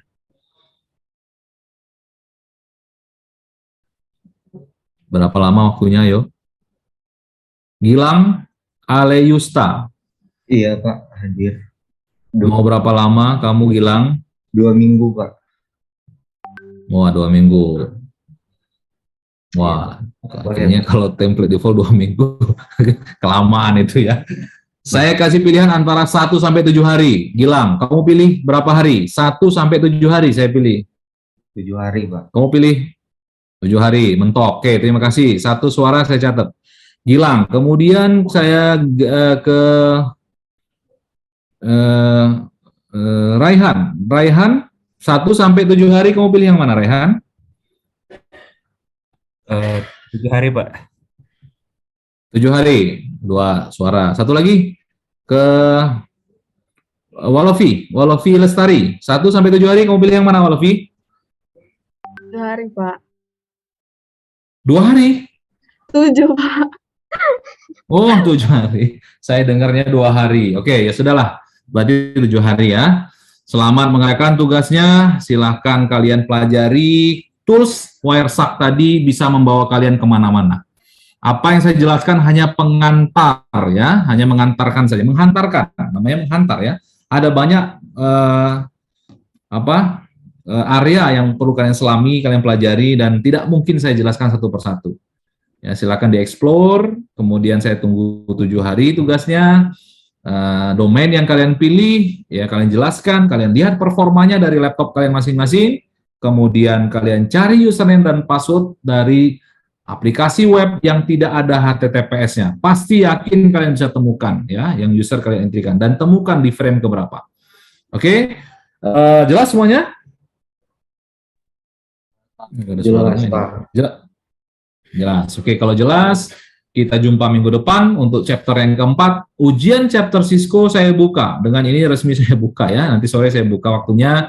Silakan kalian kerjakan. Materinya tidak jauh-jauh dari apa yang sudah kita bahas. Baca-baca ulang materinya. Dan saya buka waktunya sampai dengan 1 minggu ya. Hari ini, sore ini sampai dengan minggu depan. Untuk ujian exam chapter 1 dan 3 di Cisco. Ya, kata kuncinya materi baca dan soalnya multiple choice.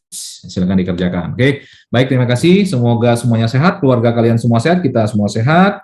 Mudah-mudahan pandemi segera berlalu. Ya, kita jumpa minggu depan. Assalamualaikum warahmatullahi wabarakatuh. Selamat sore semuanya ya. Waalaikumsalam warahmatullahi wabarakatuh. Terima kasih, Pak. Terima kasih, Pak.